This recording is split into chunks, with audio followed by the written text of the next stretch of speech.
मंगलाचरण से प्रारंभ करेंगे।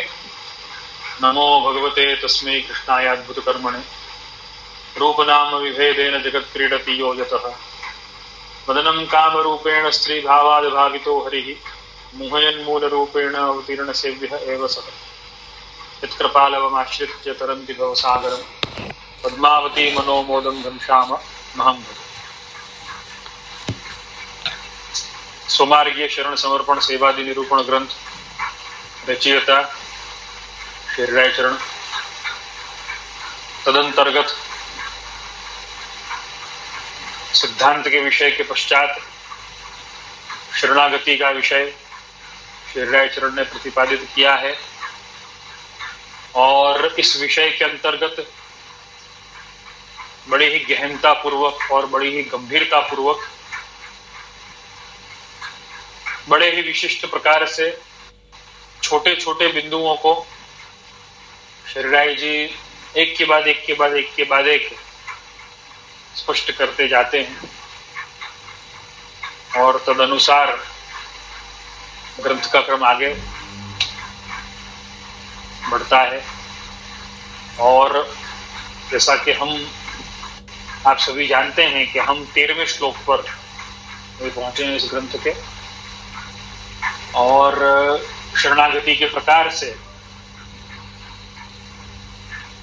प्रभु के निकट हमें रहना है, प्रभु के शरणस्थ हमें होना है। भक्त जो है उसके लिए शरणागति वो सबसे बड़ी वस्तु है। तो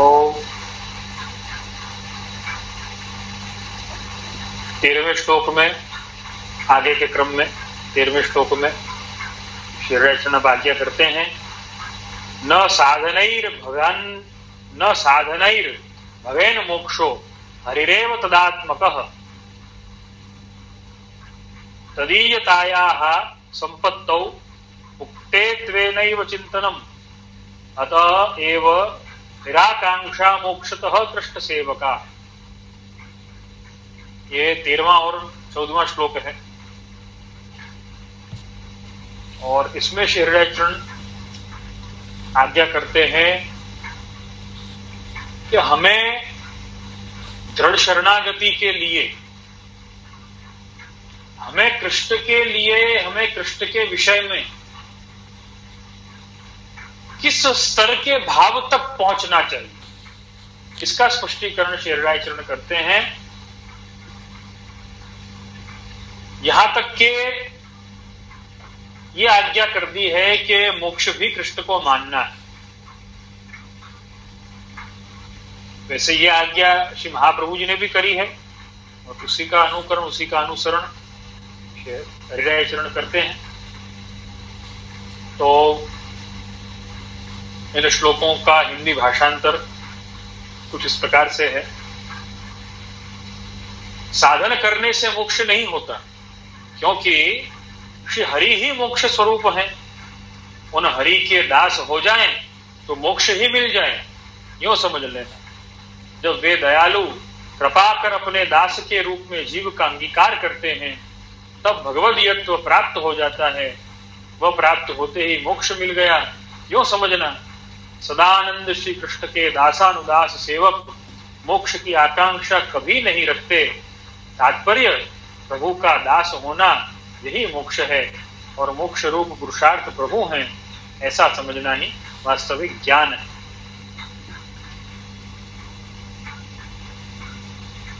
यहां पर हमें एक वस्तु बड़ी ही गंभीरता पूर्वक समझनी चाहिए और वो वस्तु है कि जब हम देखो, संसार जो है, संसार में बंधन और मोक्ष ये चलता रहता है, इसका चक्र चलता ही रहता है। कोई वस्तु जीवन में आती है, कोई वस्तु जीवन में होती है, फिर वो समाप्त हो जाती है, वगैरह वगैरह। ये जो चक्र जो है वो चलता रहता है। तो संसारी जीव जो है वो पहले तो बंधन के प्रति बड़ा ही उत्साही होता है, बड़ा ही वो विविध बंधनों में बंधने को व्याकुल होता है, और वो बंधन में जब बंधता है, जब वो देखता है कि मैं बंधन में बंध गया हूं, तब फिर उससे वो मोक्ष चाहता है, तब फिर उससे वो छूटना चाहता है कि नहीं ये तो बड़ा बुरा है। और वो बंधन में बंधने के बाद समझ में आता है कि तो हरिराय चरण एवं श्री महाप्रभु जी उच्च भक्ति मार्ग ये समझाना चाहता है कि देखो शरणागति के विविध आयाम क्या है। हम इन श्लोकों के द्वारा अगर समझने का प्रयत्न करें, इस दिव्य ग्रंथ के द्वारा अगर समझने का प्रयत्न करें, तो श्लोक से जो क्रम श्री हरिराय चरण समझाते हैं शरणागति का, उसके एक एक बिंदुओं पर विचार करना बहुत ही अनिवार्य है। देखो कहने मात्र से कोई ऐसा नहीं हो जाता है कि भाई वो शरण में आ गया, उसकी शरण की भावना भी इतनी दृढ़ हो गई। हमें ऐसा लगता होगा कि नहीं, देखो हमारे साथ ऐसा नहीं, हमारी तो शरणागति की भावना बहुत दृढ़ है, हम तो कृष्ण के प्रति ही आसक्त हैं, कृष्ण के प्रति दृढ़ है, और हम तो वल्लभ के सेवक हैं, हमको मालूम है, इसमें कोई क्या बोलते हैं कि संशय को कोई स्थान नहीं। हमारा दिमाग में शायद ये बात है, लेकिन ये सारे पॉइंट्स जब हम विचार करेंगे शरणागति के, तो हमें ये समझ में आएगा कि हम कहां कहां पर अपने आप को लैग कर रहे हैं, हम कहां कहां पर हमारे में कमी है, हमारी कमियां कहां हैं। देखो हरिराय चरण ने जो बिंदुओं को हमारे सामने रखा है शरणागति के, कि पहले वल्लभ के द्वारा जो दीक्षित हों उन्हें शरणागत मानना, तत्पश्चात अन्याश्रय किसी वस्तु का नहीं करना। देखो अन्याश्रय के लिए कितनी सूक्ष्मता बताते हैं विष्णु, समझना। शरणागति देखो ये तो अभी तक वापस में आप सबको याद आ जाए इसलिए बता रहा हूं, ये तो अभी तक हम शरणागति के प्रकार पर ही हैं, समर्पण का प्रकार तो शुरू ही नहीं हुआ है।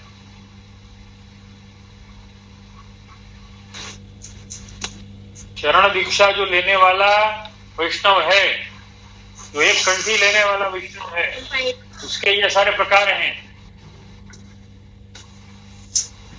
उसको सेवा के पूर्व, समर्पण के पूर्व, आत्मनिवेदन के पूर्व क्या क्या तैयारी करनी है, किस प्रकार से अपना माइंड सेट करना है। जब हमें कृष्ण के साथ में संबंध बांधना है, तो वो संबंध बांधने के पूर्व में, दृढ़ संबंध बांधने के पूर्व में, वैसे संबंध तो बन चुका है, शरणस्थ तो हम हैं,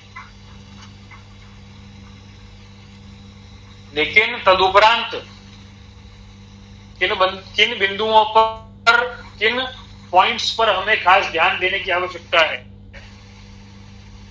अन्याश्रय हम ऐसा मानते हैं कि कृष्ण के सिवाय किसी को नहीं मानना, लेकिन ऐसी कौन सी वस्तु है जिनको हम मानते हैं।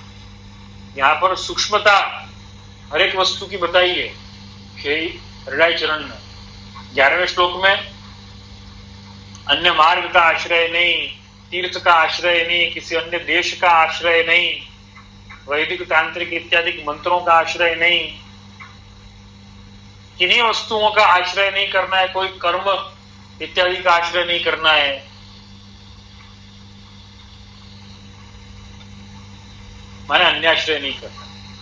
फिर अन्याश्रय नहीं करना है वो किस लिए कहा है, वो दृढ़ आश्रय करना है इसलिए कहा है। मैं बार बार ये बात दोहराता हूं, अन्याश्रय नहीं करना है ये तो हम समझ गए, लेकिन दृढ़ आश्रय करना है ये हम कब समझे। अन्याश्रय तो हम नहीं करते शायद, लेकिन क्या दृढ़ आश्रय रखते हैं, उस पर विचार करें। और ये सब प्रभु का स्मरण करना, सेवा करना, इन सब से क्या होगा, तो दोषों की निवृत्ति होगी। हरिराय चरण से आज्ञा करते हैं, दोषों की निवृत्ति होगी।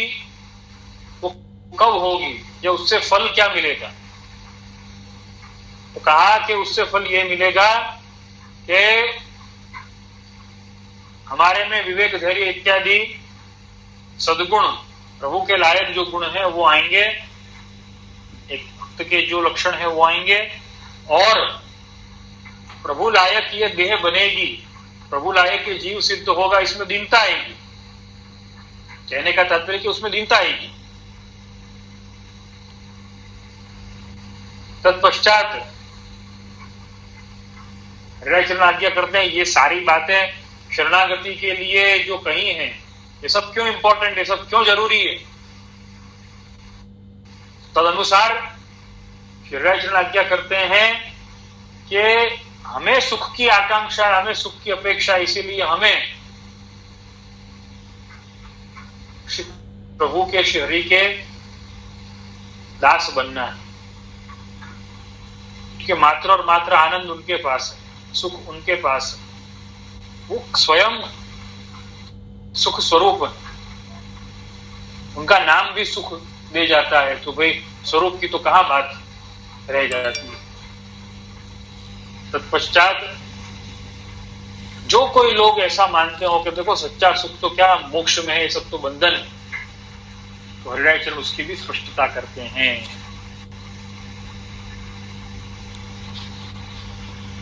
कि मोक्ष श्री कृष्ण हैं। अगर तुमको संसार में सभी कुछ बंधन लगता है और मोक्ष तुमको सुख लगता है, तो वो मोक्ष भी कृष्ण हैं। इस बात को समझाते हैं यहाँ पे श्रीराय चरण 14वें श्लोक में। साधन करने से मोक्ष नहीं होता, क्योंकि श्री हरि ही मोक्ष स्वरूप है। प्रभु क्या नहीं,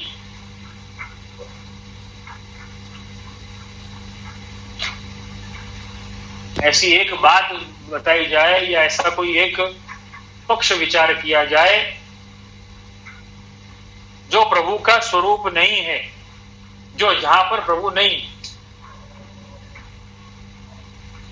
तो कहा मोक्ष भी, मोक्ष स्वरूप भी प्रभु हैं, उन हरि के दास हो जाए तो मोक्ष मिल गया, यूं समझ लेना। हम क्या हरि के दास बने? क्या हमारी शरणागति इतनी दृढ़ है? यदि हमारी शरणागति इतनी दृढ़ है तो हमें मोक्ष तो वैसे ही मिल गया, हम तो सारे बंधनों से वैसे ही छूट गए। कई वैष्णव ऐसा कहते हैं कि हम सेवा करना चाहते हैं लेकिन लौकिक बंधन नहीं छूटता है, लोग हमें नहीं छोड़ रहे हैं, हम चाहते हुए भी नहीं छूट पाते। उनके लिए बड़ा ही उपयोगी ये श्लोक है, श्रीराय जी की आज्ञा है। अपने आप से पूछें कि क्या कृष्ण के दास बने हो?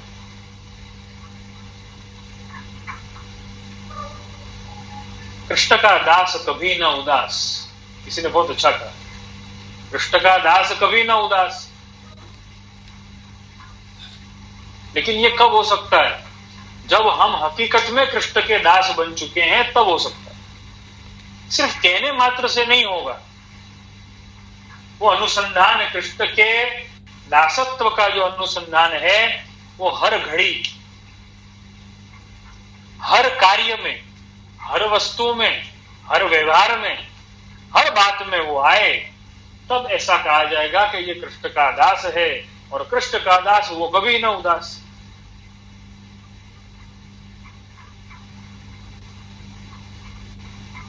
तो मोक्ष स्वरूप तो कृष्ण ही है। जो हमें, अगर हमें ऐसा लगता है कि देखो सेवा तो करना चाहते हैं लेकिन संसार के बंधन इतने, वो पूरे करने में सेवा नहीं हो रही है, तो संसार अगर बंधन मानते हो तो कृष्ण तो मोक्ष स्वरूप स्वयं ही है।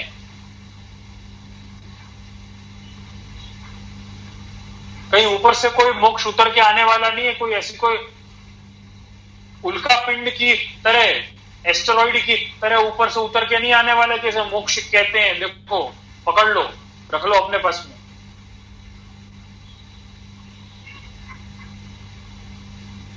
मोक्ष स्वरूप तो स्वयं भगवान श्री कृष्ण हैं, स्वयं श्री हरि हैं। जब वे दयालु कृपा कर अपने दास के रूप में जीव का अंगीकार करते हैं, तब भगवदीयत्व प्राप्त हो जाता है। कितनी सुंदर बात कही। जब हमारा निश्चय हो जाए, जब हमारा संकल्प दृढ़ हो जाए, कि हम कृष्ण के ही दास हैं। देखो, जब संकल्प दृढ़ होता है तो मनुष्य की सारी वृत्ति उस संकल्प को निभाने की प्रवृत्ति में लग जाती है। देखो, महत्व की बात यह है, हमें संकल्प दृढ़ करना है, हमें निश्चय करना है। अब कई लोग ऐसा भी कहते हैं, देखो हमने निश्चय तो कर लिया लेकिन होता नहीं, क्या करें? इसका मतलब तुम्हारा निश्चय पक्का नहीं, तुम्हारा निश्चय निश्चय है ही नहीं, तुम्हारा संकल्प संकल्प ही नहीं है।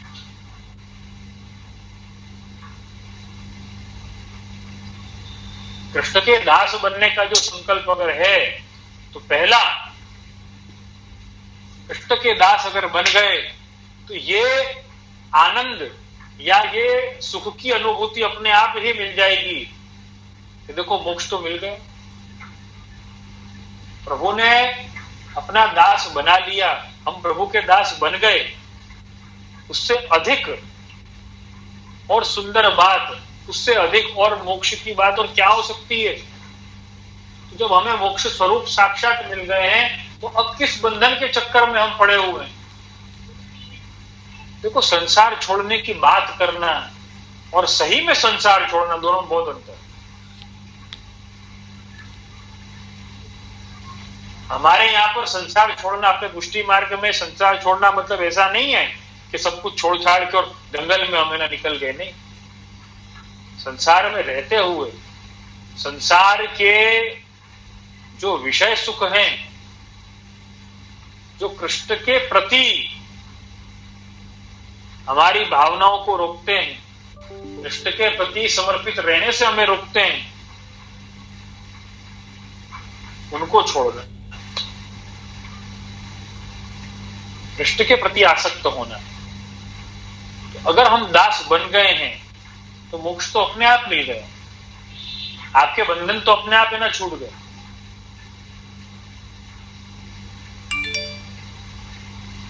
कृष्ण ने अपना दास आगे कृष्ण हमारा दासत्व स्वीकार कर लेते हैं। अगर दयालु प्रभु जो है वो कृपा करके हमें अपने दास के रूप में अंगीकार कर लेते हैं तो भगवदीय प्राप्त करवा देते हैं, भगवदीयत्व प्राप्त करवा देते हैं, और वह प्राप्त होते ही मोक्ष मिल गया, यूं समझ।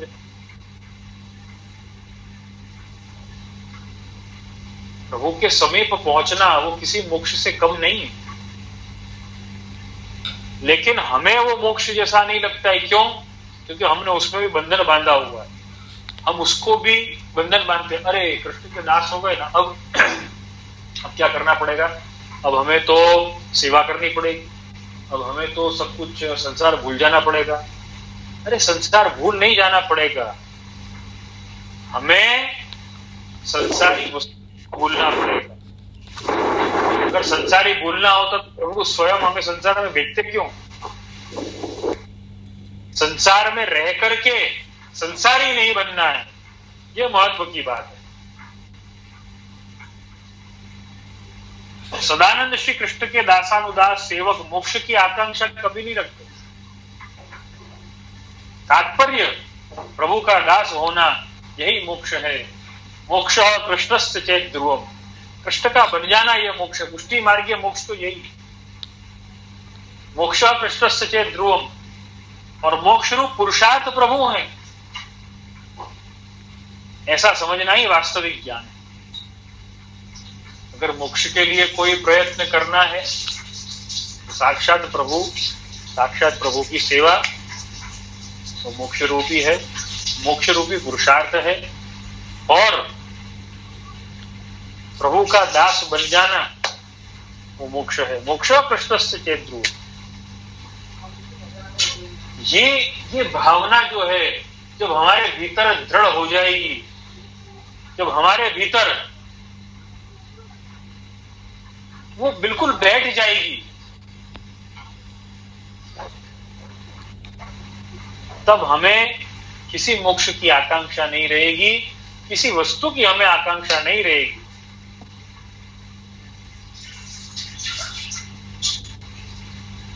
अब इसी से लगता होगा कि बहुत ही बढ़िया सवाल है। सवाल पूछा है विरार से हर्ष जेठवा ने, हर्ष जेठवा का ये प्रश्न एफसीसी सत्संग व्हाट्सएप ग्रुप के प्रश्नों की सूची में 32वां प्रश्न है, 32। और 32वें प्रश्न के इसे 3 पार्ट हैं, और उसमें जो पहला जो सब क्वेश्चन है, इसमें इस क्वेश्चन के अंतर्गत जो सब क्वेश्चन है उसमें हर्ष जेठवा पूछते हैं, how should one conquer laziness,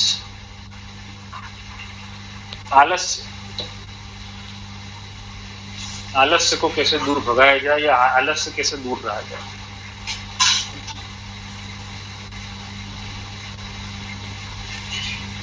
हर्ष जेठवा से ये कहूंगा मैं, if you want to conquer laziness, develop craziness.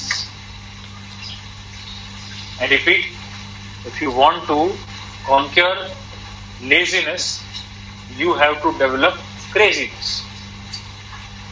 हमें आलस्य हमारा कब जाएगा, बहुत ही स्पष्टता से समझाऊंगा। हमारा आलस्य कब जाएगा? हमारा आलस्य तब जाएगा जब हम किसी वस्तु के लिए हम प्रयत्नशील होंगे, हमारे मन में वो उत्कंठा, हमारे मन में वो अभिलाषा, हमारे मन में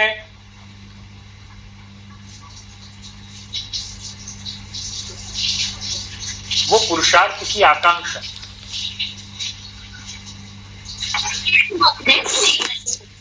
प्राप्ति की, देखो है सुख और आनंद की प्राप्ति की वो जो आकांक्षा है, वो जो इच्छा जो है, वो हमारे भीतर जागृत।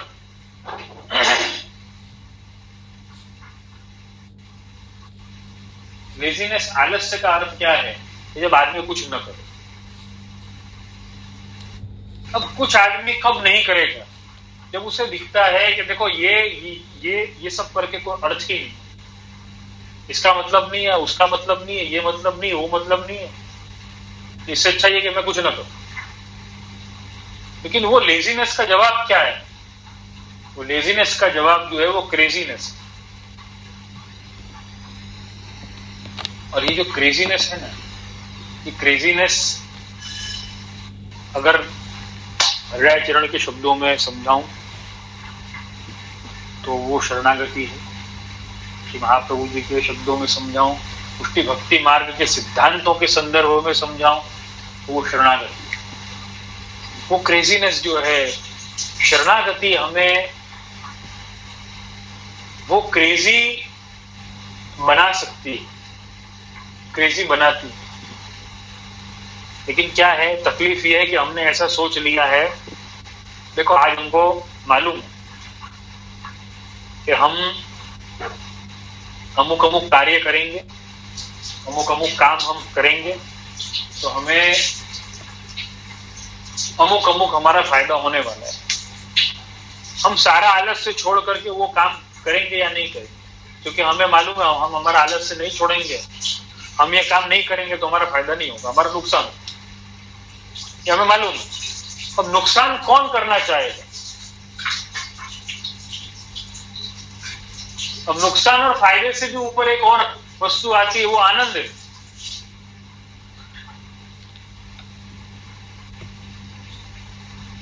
लौकिक में जिसे हम आत्मसंतोष कहें, लौकिक में वो आनंद है।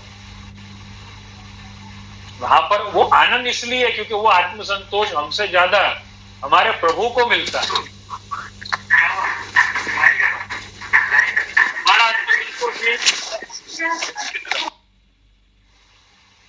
ये हमारा आत्मसंतोष।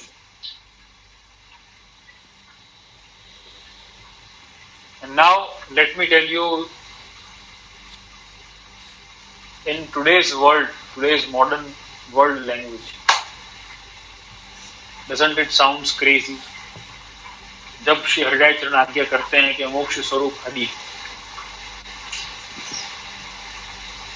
मोक्ष से ज्यादा हृदय चरण स्वयं आज्ञा करते हैं कि हरि का दास बन जाना ही मोक्ष है।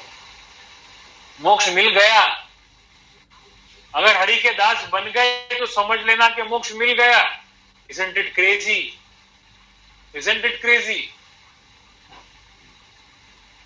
अगर इस बात को सही ढंग से समझें तो ये क्रेजीनेस के चक्कर में लेजीनेस तो अपने आप हवा हो जाएगी। बात को ध्यान से समझें, अनुसंधान पूर्वक समझें। अकाउंट फ्रीज कर।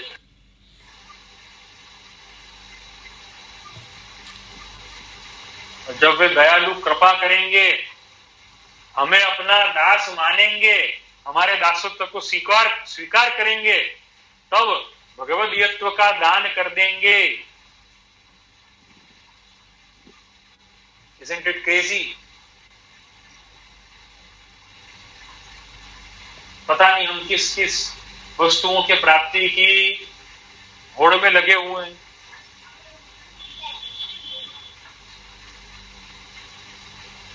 सार क्या है, सिद्धांत क्या है, प्रिंसिपल्स क्या है?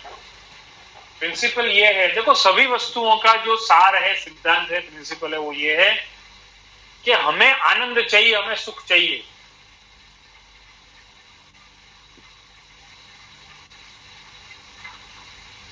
सुख भी ऐसा कि जिसमें नित्यता हो, अनित्यता ना हो। भगवदीय की प्राप्ति से वो नित्यता आएगी, वह प्राप्त होते ही मोक्ष तो मिल गया।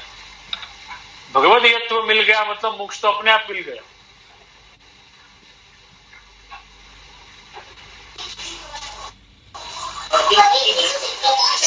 अन्य ये दिव्य भावना, ये अद्भुत भावना डेवलप होना अपने आप में, it is a craziness which will definitely conquer our laziness. It will vanish our laziness absolutely.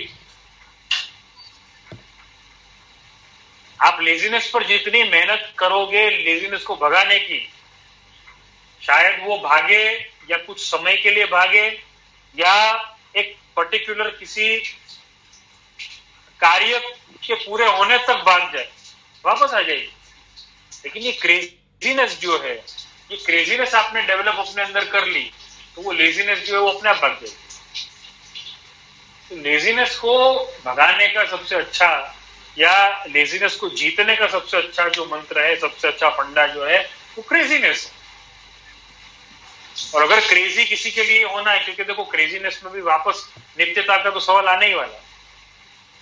Craziness भी वापस अगर ऐसी होगी कि आजकल 1-2 दिन, 2-4 महीने, 2-5 साल, 2-5-10 साल होगी तो भी नहीं चलने वाली। क्रेजीनेस ऐसी होनी चाहिए कि जो स्थायी हो, टिकी हुई रहे, उसका भी एक स्थायित्व होता है। यस,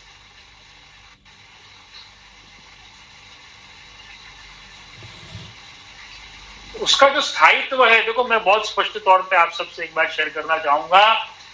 भक्ति जो है अपने आप में क्रेजीनेस है। एक भक्त के लिए सबसे बड़ा जो भगवदीयत्व है वो यही है। देखो मैं लेमैन लैंग्वेज में आप तो सबको समझाने का प्रयत्न कर रहा हूं, अन्यथा भाव से मत लेना इसको।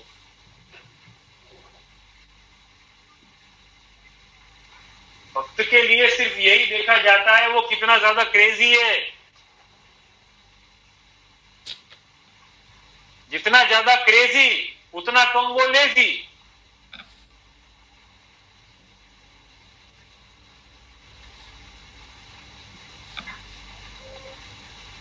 महत्व की बात यह है कि हमारी जो क्रेजीनेस है, हमारा जो उत्साह है, हमारा जो आनंद है,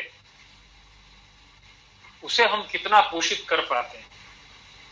देखो हमारे भीतर तो आनंद और सुख की आकांक्षा है ही, कि उसे कितना पोषित किया, कितना सही दिशा में पोषित किया, ये महत्व की बात।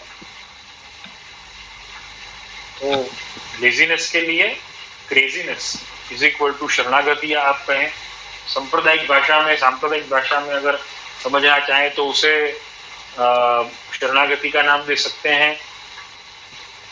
और क्रेजीनेस अगर और क्रेजीनेस का एक स्टेप, एक लेवल अगर आगे बढ़ता है, उसे आप आत्मनिवेदन, समर्पण का नाम दें, सेवा का नाम दें, आप चाहे जो भी ना।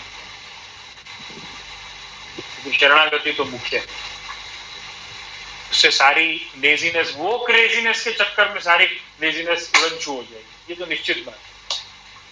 बस सवाल ये है कि वो क्रेजीनेस को हम क्रेजीनेस की तरह लेते हैं या नहीं लेते हैं, या फिर उसमें भी हम अपनी लेजीनेस को ही आगे रखते हैं।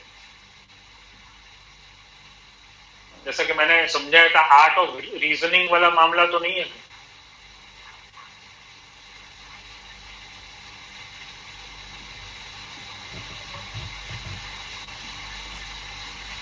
रीजनिंग को समाप्त करना, रीजनिंग जिस दिन समाप्त हो जाएगी, लेजीनेस अपने आप कंट्रोल में आकर के क्रेजीनेस में परिवर्तित हो जाएगी। बहुत महत्वपूर्ण है। आगे श्रीराजन आज्ञा करते हैं 15वें श्लोक में, देशादि साधनम कृष्ण पुरुषार्थः चतुर्विधः एवं मनसी सततम चिंतनीयम प्रयत्नतः। देशादि साधन रूप श्री कृष्ण है तथा 4 पुरुषार्थ रूप भी श्री कृष्ण है। इस प्रकार प्रयास पूर्वक निरंतर मन में स्मरण करना। बड़ा ही सुंदर प्रकार हरिचरण आज्ञा करते हैं। देखो शरणागति की ये क्रेजीनेस आप देखो, या शरणागति अपने आप में इतनी क्रेजी है कि वो हर वस्तु को कृष्ण ही मानती है। भक्त को चाहूं और हर दिशा में, हर वस्तु में कृष्ण दिखाई देते हैं। ये क्रेजीनेस जो है, यही हमें लेजीनेस से और सारी वस्तुओं से हमें बचाती है, सारे दुर्भावों से, सारे अभावों से, या फिर हमारे खुद के बुरे स्वभावों से। अगर कोई बचा सकता है तो ये क्रेजीनेस बचा सकती है, ये शरणागति का भाव बचा सकता है। अन्य कोई वस्तु हमें नहीं बचा सकती। तो आगे इसी क्रेजीनेस के क्रम को बढ़ाते हुए हरिचरण आज्ञा करते हैं कि देशादि साधन रूप श्री कृष्ण है,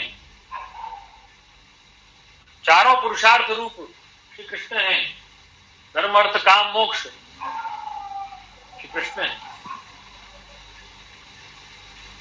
जैसे कि श्री महाप्रभु जी ने चतुश्लोकी में वर्णन किया ही है, सर्वदा सर्वभावेन भजनीयो व्रजाधिप स्वस्यायमेव धर्मो ही नान्यक्वापि कदाचन।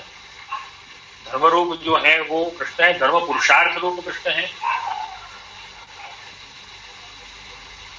कृष्ण के लिए है, कृष्ण का है और कृष्ण से। बहुत महत्व की बात है। इस प्रकार प्रयास पूर्वक निरंतर मन में स्मरण करना चाहिए। अब यहां पर इस श्लोक के अनुवाद में और विस्तार से समझाते हैं। 11वें श्लोक में अन्य मार्ग का आश्रय न करना, ऐसा हरिचरण ने जो आज्ञा करी है, इससे यह सिद्ध होता है कि कलिकाल महादोष युक्त है और उसके दोष सबको लगते हैं। अतः उसमें उत्पन्न हुए अन्य दोष वाले मार्गों की अपेक्षा निर्दोष प्रभु के इस निर्दोष भक्ति मार्ग में ही रहना विशेष कल्याणकारक है। कितना ही सुंदर प्रकार हृदय जी समझाते हैं कि देखो ऐसा है, कलिकाल के दोष तो हर एक चीज में लगने वाले हैं, चाहे वो कोई भी मार्ग हो, कुछ भी हो। केवल एक वस्तु ऐसी है जो निर्दोष रह सकती है इस कलिकाल में, क्योंकि ये काल ही ऐसा दोष रूप है। तो एक वस्तु ऐसी है जो निर्दोष है, और वो है हरि की शरणागति, हरि की सेवा। ओके, प्रभु के इस निर्दोष भक्ति मार्ग में रहना ही विशेष कल्याणकारक है। इसका अर्थ यह हुआ कि ये शरणागति के मार्ग पर चलना, इसके अलावा दूसरा कोई साधन ऐसा नहीं है जिसमें दोष न हो। इससे यही समझना भक्ति मार्ग में प्रभु का आश्रय लेने से काल बाधा नहीं करता, क्योंकि श्री हरि ही वह काल रूप साधन होते हैं।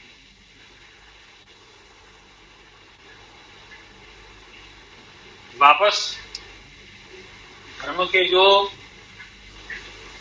साधन जो बताए हैं, के लक्षण जो बताए हैं, देश, काल, कर्म, कर्ता, द्रव्य और मंत्र, ये सारे जो साधन जो हैं, ये सारे साधन रूप प्रभु श्री कृष्ण आप स्वयं हैं। हमें कहीं पर भी यह विचारने की आवश्यकता नहीं है कि कृष्ण देश रूप नहीं हो सकते, काल रूप नहीं हो सकते, कृष्ण सब हो सकते हैं। इसीलिए कहा है कि काल हमें बाधा क्यों नहीं करता, भक्त को काल बाधा इसलिए नहीं करता क्योंकि स्वयं काल रूप प्रभु हैं। इसलिए भक्त किसी भी वस्तु को बाधक नहीं मानता है, हर एक वस्तु को साधक मानता है। अन्य देश का आश्रय न करना,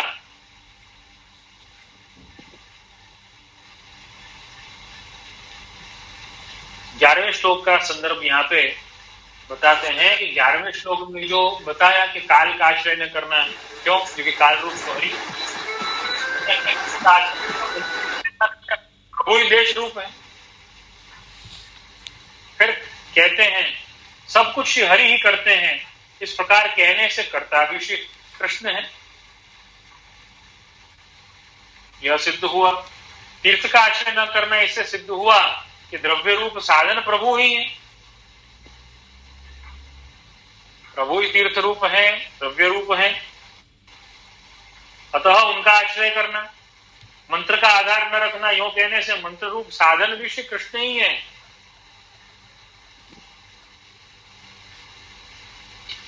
कृष्ण का नाम लिया तो अपने आप सारे के सारे मंत्र उसमें आ गए। Isn't it crazy? Definitely it is crazy. Crazy इसलिए कह रहा हूं ताकि वो इस क्रेजीनेस के चक्कर में वो लेजीनेस जाए। जो प्रश्न हर्ष जेठवा ने किया है उस प्रश्न का जवाब दे रहा हूं ये श्लोक के द्वारा, हृदय चरण के श्लोक के द्वारा उसका जवाब देने का प्रयत्न कर रहा हूं। अन्य कर्मों का आश्रय न करना, परंतु प्रभु की सेवा ही कर्म है, यो मान। प्रभु की सेवा से उत्तम कर्म और क्या हो सकता? प्रभु की सेवा ही कर्म। ऐसा कहने से कर्मरूप साधन भी श्री कृष्ण ही है, क्यों सिद्ध हुआ? इस प्रकार 11वें श्लोक से तात्पर्य यह निकलता है कि देश काल, द्रव्यकर्ता, मंत्र और कर्म, ये 6 साधन दोष युक्त हो गए हैं, परंतु भक्ति मार्ग निर्दोष प्रभु का निर्दोष मार्ग होने से उस मार्ग का आश्रय करने से ये 6 साधन रूप श्री कृष्ण ही हैं, ऐसा दृढ़ निश्चय होते ही सब दोष दूर हो जाते हैं। देखो, अब बहुत महत्व की बात समझाऊंगा। जब हम ये सुनते हैं कि सब कुछ श्री कृष्ण ही है, तो कई लोग क्या करते हैं, अच्छा सब कुछ जब कृष्ण ही है, कृष्ण के लिए तो मैं काम करता हूं, मैं कोई अन्य काम करूंगा, मैं सिर्फ सेवा करूंगा। वो क्या करता है, प्रभु के सामने बैठ जाता है और उसे ऐसा लगता है कि वो सेवा कर रहा है। तो ध्यान से समझने का प्रयत्न करना। प्रभु के सामने बैठ गए, लेकिन भीतर ही भीतर मन में गुस्सा आ रहा है, इसने ये कर दिया, उसने वो कर दिया, कोई अपना काम ठीक से नहीं कर रहा है, देखो ये क्या हो रहा है, ये क्या चल रहा है, समझ नहीं आ रहा है कुछ भी। वो कृष्ण के सामने बैठना वो सेवा नहीं। ये जो देश काल, द्रव्य, मंत्र, कर्ता और कर्म, ये जो कहने का तात्पर्य है कि सभी कुछ कृष्ण हैं, इसका अर्थ ये है कि ये सारे साधन जब धर्म के लिए किए जाएं, जब अपने पुरुषार्थ के लिए किए जाते हैं, उन्हें श्री कृष्ण मानना अब हम क्या करते हैं, हम उल्टा है ना समझते हैं, कृष्ण को ही देश मानते हैं, कृष्ण को ही द्रव्य मानते हैं, कृष्ण को ही तीर्थ मानते हैं, कृष्ण को ही कर्म मानते हैं, कृष्ण को ही कर्ता मानते हैं। वो सब है, लेकिन जब हम सेवा करते हैं तो वो हमारे आराध्य हैं। लेकिन जब हमें किसी देश विशेष में जाने की आवश्यकता पड़ती है, तब वहां पर कृष्ण हमें कहां दिखे, कृष्ण के लिए हम वहां पर जाएं, ये भावना दृढ़ होना, ये कहने का तात्पर्य है कि ये शरणागति है। ऐसा नहीं कहा कि एक जगह पर बैठे रहो। तो हरिराय चरण स्वयं ब्रज छोड़ के और सिंहड़ पधारते क्यों?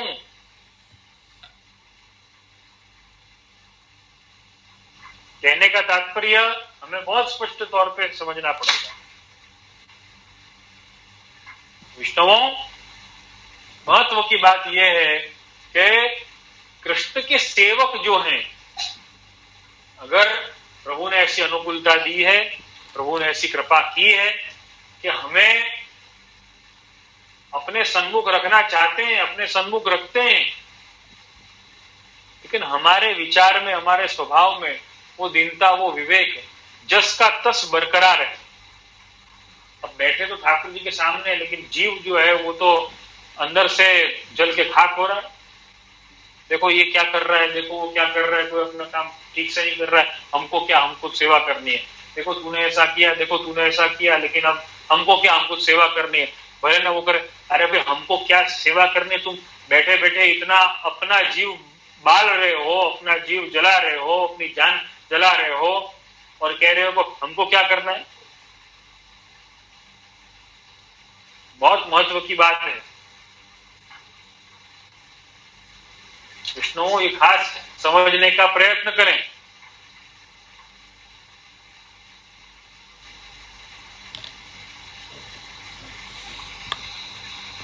हमारे देश काल द्रव्य मंत्र कर्ता और कर्म श्री कृष्ण हैं। श्री कृष्ण के लिए या कृष्ण रूपी देश में जाएं, कृष्ण रूपी देश में निवास करें। काल जो कृष्ण रूपी है, वो काल जैसा भी हो कृष्ण का आश्रय दृढ़ रखें। देखो इस ढंग से समझना है।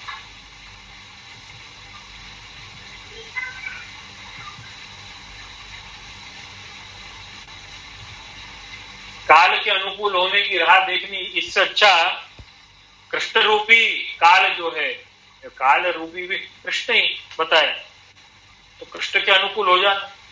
अनुकूल से संकल्प, प्रतिकूल से वर्जन। शरणागति के जो 6 लक्षण श्री महाप्रभु जी ने भी आज्ञा करी है, षड्विधा शरणागति, उसमें पहला ही जो लक्षण ये बताया, अनुकूल से संकल्प। अनुकूल होने का संकल्प हमें रखना है।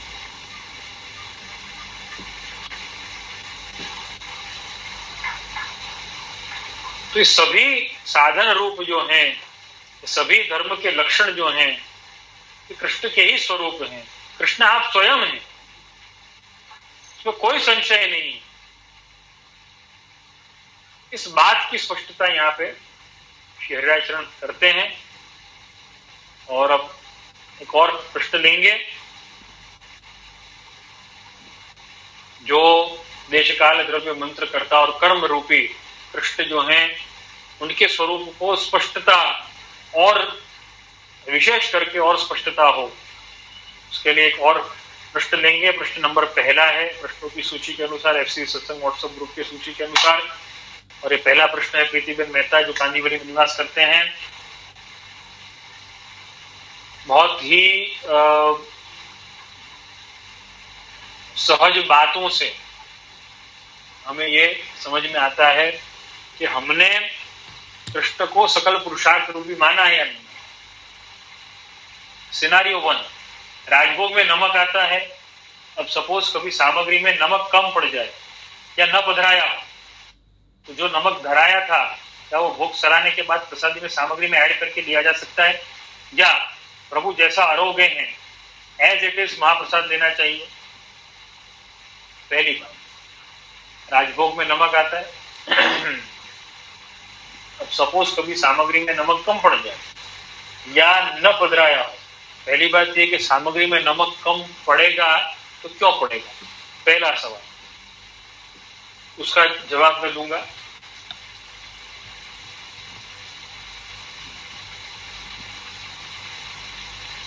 रसोई बनाने के समय में जब नमक कम पड़ जाता हो, इससे अच्छा ये है कि मतलब इससे अच्छा तो क्या, लेकिन इससे ये स्पष्ट है कि हम जीवन में स्वाद पर कंसंट्रेट नहीं करते, सिर्फ कार्य करने में कंसंट्रेट कर रहे हैं। हम स्वाद पर अगर कंसंट्रेट करते तो नमक कम नहीं पड़ता। मेरे कहने का तात्पर्य आप सब समझ गए होंगे।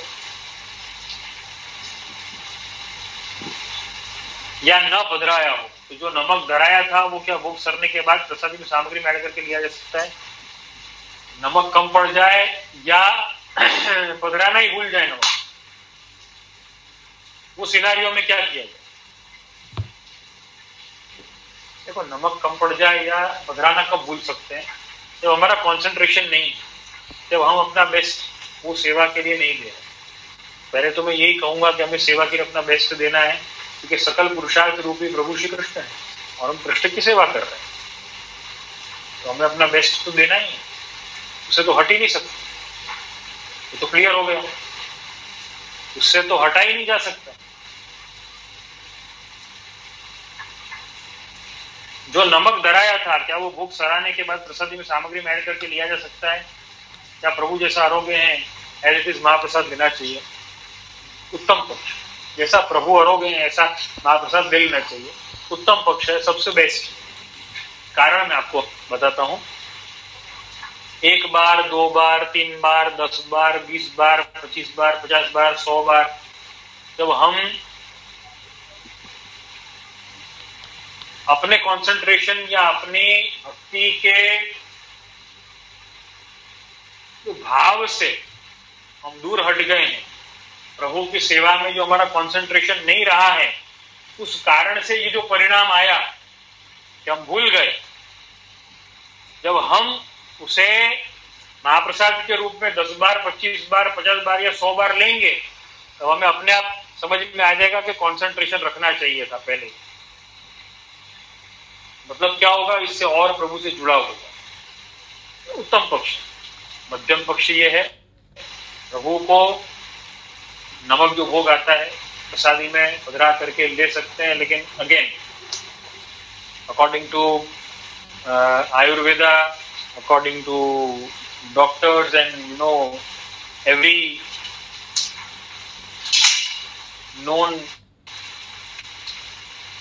हेल्थ सिस्टम्स, नमक किसी भी चीज में ऊपर से लेना it is not advisable at all. किसी के लिए भी वो एडवाइजेबल नहीं है, वैसे भी नहीं है। देखो, वो एक अलग पॉइंट है, स्वाद एक अलग पॉइंट है, तो वैसे भी एडवाइजेबल नहीं है और वैसे भी एडवाइजेबल नहीं, क्योंकि आप अपने कंसंट्रेशन से आप चूक गए। भगवत सेवा में जो अलर्टनेस आपको रखनी चाहिए थी वो आप नहीं रख पाए। आप नहीं रख पाए, उस कारण से आप नमक पधराना भूल गए। तो हम जब 8, 10, 25, 50, 100 बार जब लेंगे उसे महाप्रसाद को, तो हमें अपने आप याद रहेगा कि नहीं, नमक पधराना पड़ेगा। देखो, आप एक वस्तु हमेशा ध्यान में रखना, ये तो बहुत प्रैक्टिकल बात आपको मैं बताऊंगा, ये तो आप खुद अनुभव भी कर सकते हो, शायद किया भी होगा। पुष्टि मार्ग में सामग्री सिद्ध करने वाले जितने वैष्णव हैं, जिन पर प्रभु की कृपा है, जो प्रभु की कृपा से सामग्री सुंदर सिद्ध करते हैं, उनमें से आपको एक भी ऐसा नहीं मिलेगा, मतलब मैं उनकी बात कर रहा हूं जिनका सामग्री में बहुत हाथ अच्छा है। कई लोगों को ऐसे आप भी जानते होंगे, मैं भी जानता हूं, लेकिन क्या उन लोगों को देखा है कि भगवत सेवा में वो जब सामग्री सिद्ध करते हैं, चाहे वो दूधगर हो, अनसकड़ी हो या सकड़ी हो, चलो दूधगर अनसकड़ी की बात छोड़ दो, उसमें तो क्या कि माप से और वैसे कर सकते हैं, लेकिन सकड़ी में खास करके जब सिद्ध किया जाए, सब्जी हो, दाल हो, वगैरह वगैरह जो वस्तु सिद्ध करी जाए, क्या वो वैष्णव कभी प्रभु को भोग धरने के पहले चखते हैं, कभी नहीं चखते, तो भी परफेक्शन आता है कि नहीं आता? तो भी हम जब उनके हाथ की धरी हुई सामग्री, उनके हाथ की अरोगी, भाई प्रभु ने जो सामग्री होती है उसका अजरामृत जब हम लेते हैं तब हमारे मुंह से सहज निकल जाता है कि नहीं निकल जाता है कि वाह कितनी सुंदर सामग्री प्रभु अरोग।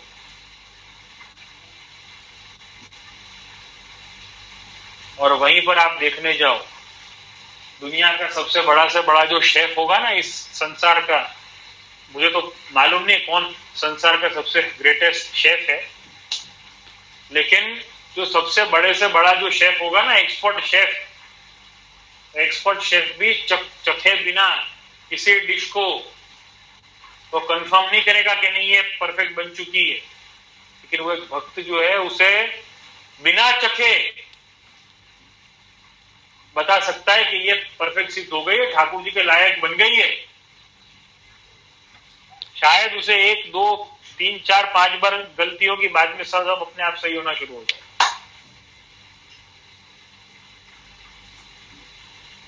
ये होता है, आपने स्वयं ने ये अनुभव किया होगा।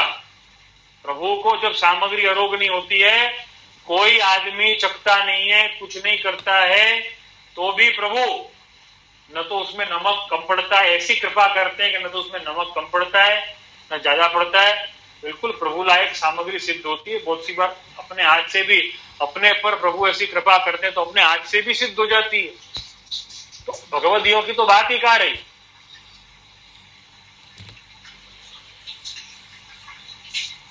महत्व की बात क्या है, कृष्ण से हमारा जुड़ाव कितना हुआ, हम कितना कंसंट्रेट कर पाए, वो महत्व की बात।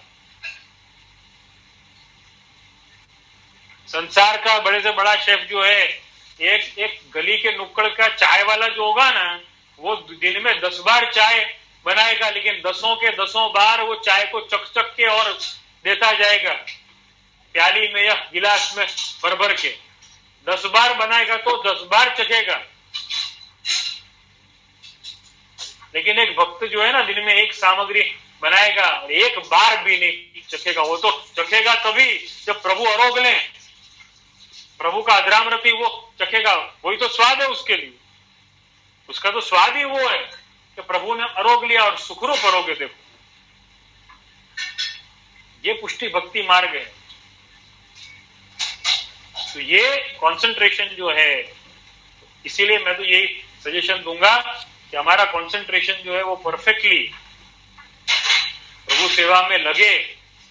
इसके लिए जैसा महाप्रसाद जैसा भी हो ऐसा ले लेना चाहिए, ताकि हमें दूसरी बार हमें ये दिमाग में बात बैठ जाए कि देखो बिना चखे अगर बनाना है, परफेक्ट अगर सिद्ध करना है, प्रभु लायक बनाना है, तो हमें कंसंट्रेशन रखना पड़ेगा, हमें ध्यान देना पड़ेगा। नमक कितना पधराया है, मसाला कितना किया है, सब ध्यान देना पड़ेगा हमको।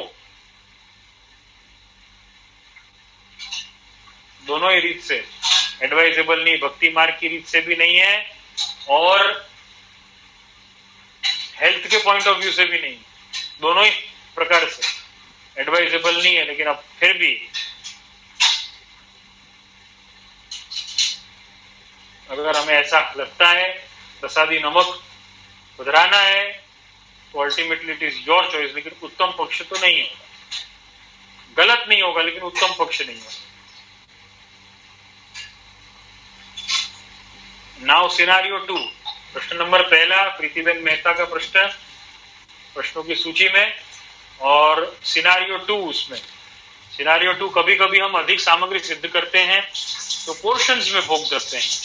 सपोज जो पहली बार भोग धरी सामग्री का जब प्रसाद लें और कुछ कमी लगे तो क्या बाकी की सामग्री में अकॉर्डिंगली चेंजेस करना उचित है?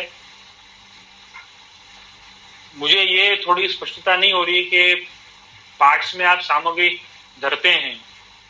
एक एग्जाम्पल के तौर पे मैं बताना चाहूंगा, जो मैं समझाऊं उसके अनुसार मैं इसका प्रति उत्तर दूंगा। आपने सामग्री सिद्ध करी, एक एग्जाम्पल के तौर पे आपने पेड़ा सिद्ध कर ली है। अब पेड़ा के कोई 20 नग सिद्ध आपने कर लिए हैं, 20 नग बन चुके हैं। आपने ऐसा विचार किया कि भाई ये काम किया जाए, ये 4 दिन की सामग्री है 20 नग, तो आज मैं 4 या 5 नग भोग दर देते, चलो आज 4 या 5 नग भोग दर दिए ठाकुर जी को। अब समझो पेड़ा जब अधरामृत में लिए तो ऐसा लगा कि फीके, तो अब वो फीके पेड़ा को आप है ना कैसे सुधार सकते हो? पहली बात। दूसरी बात, सखड़ी की जो सामग्री होती है वो तो लौकिक शब्दों में कहूं तो it is a perishable item, तो उसे आप लो फिर स्टोर करो फिर उसको सुधारो फिर भोग धरो, ऐसा कोई स्कोप होता नहीं।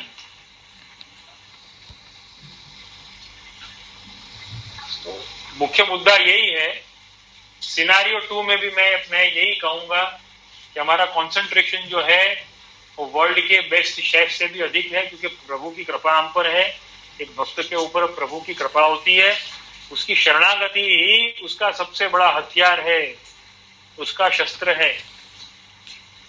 अगर वो हमने इस्तेमाल किया है तो हम कभी भी चूकेंगे नहीं, और चूकेंगे तो हमें अपने आप समझ में आ जाएगा जब अधरामृत लेंगे तब, और नेक्स्ट टाइम हम डबल कंसंट्रेशन से प्रभु की सेवा करेंगे, जिससे हमारा मन भी प्रभु सेवा में लगेगा और प्रभु को भी सुखरूप होगा। सेव्य संतोष जनिका सेवा अपने आप सिद्ध हो जाएगा। और सिनारियो 3, कई बार प्रसादी चावल या रोटी वगैरह बचते हैं, तो क्या ऐसे में उससे यूज होने के लिए बघार कर लिया जा सकता है? क्या ये उचित है? देखो ऐसा है,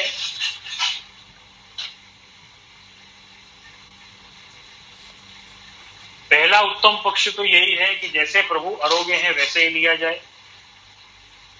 दूसरा उत्तम पक्ष ये है, उत्तम पक्ष तो नहीं लेकिन मध्यम पक्ष ये है, दूसरा पक्ष ये है कि प्रभु को जैसे सामग्री भोग आई है वो सर गई। अब जैसे कि आपने एग्जाम्पल दिया कि रोटी है कि चावल है वो बच गए, वो रोटी और चावल बच गए हैं, आपको उपयोग करना है, आपको लेना है, आप उसे बघार करके ले लिया, तो वो उत्तम पक्ष तो नहीं रहा, वो मध्यम पक्ष हो गया। वो मध्यम पक्ष से भी लिया जा सकता है।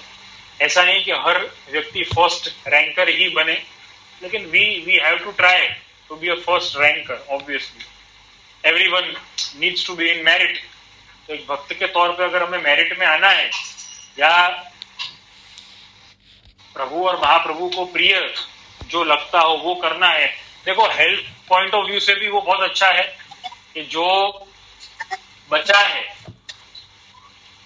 पहली बात बचाना नहीं, दूसरी बात अगर बच गया है तो उसका रीयूज, उसे फ्रिज में रखना, वापस बाहर निकालना, वापस गर्म करना, वापस उसको लेना, वापस बच गया वापस अंदर रख दिया। कई लोगों की ऐसी प्रकृति होती है, जैसे कि आटा जो है वो बहुत सारा आटा बांध दिया, सुबह भी चला, शाम को भी चला, दूसरे दिन सुबह चला, फिर शाम को चला, फिर एक दिन छोड़ के वापस सुबह चला, फिर शाम को चला, चौथे दिन वो जाकर के खत्म हुआ।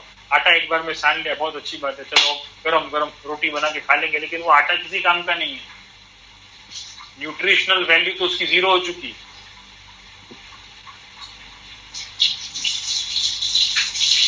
फर्स्ट पॉइंट यही है, उत्तम प्रकार यही है, प्रभु को भोग आया, हमने लिया, बहुत आनंद की बात है। यद्यपि उस तरीके से उसका उपयोग नहीं हुआ तो हमारे स्वाद अनुसार हमने बना करके उसे ले लिया, उत्तम पक्ष नहीं है, मध्यम पक्ष है। बट अगेन आई रिपीट, वो जो मैंने पहला पॉइंट जो आपको बताया था, वही कंसंट्रेशन अगर हम रखेंगे सेवा में तो ये सारे प्रश्न जो है वो खड़े कम होंगे। हमारी उपस्थिति प्रभु सेवा में इतनी होगी तो ये सारे जो पॉइंट्स हैं वो अपने आप क्लियर होते चले जाएंगे। तो इन बातों का ध्यान रखें, प्रभु से जुड़े हुए रहें, महाप्रभु की आज्ञा का पालन करें और आनंद करें। इसी के साथ में आज के सत्संग सत्र को यहाँ पर विराम देंगे। आप सभी के फीडबैक, सुझाव, शिकायतें और प्रश्न हमेशा स्वागत योग्य और मेरे मनोबल को बढ़ाने वाले हैं। आश्रय के पद का गान करेंगे और विराम करेंगे। दृढ़ न चरणन केरो भरोसो, दृढ़ न चरणन केरो, श्री वल्लभ नख चंद्र छटा बिन, सब जग मांझ अंधेरो भरोसो, दृढ़ न चरणन के। साधन और नहीं आकल में, जासो निवेर। सूर कहाँ कहे विविध आंधरो, बिना मोल खोचे ओ भरोसो। दृढ़ न चरणन के, दृढ़ न चरणन के रो भरोसो। दृढ़ न चरणन के। बोल श्री मदन मोहन लाल प्यारे की जय। श्याम सुंदर श्याम महाराज गिरिराज धरण की जय। श्री वल्लभाधीश की जय। गुसाई जी परम दयाल की जय। घनश्याम जी परम दयाल की जय। अपने अपने गुरुदेव की जय। सभी वैष्णवों को शुभाशीष। सर्वे भवन्तु सुखिनः, सर्वे सन्तु निरामयाः।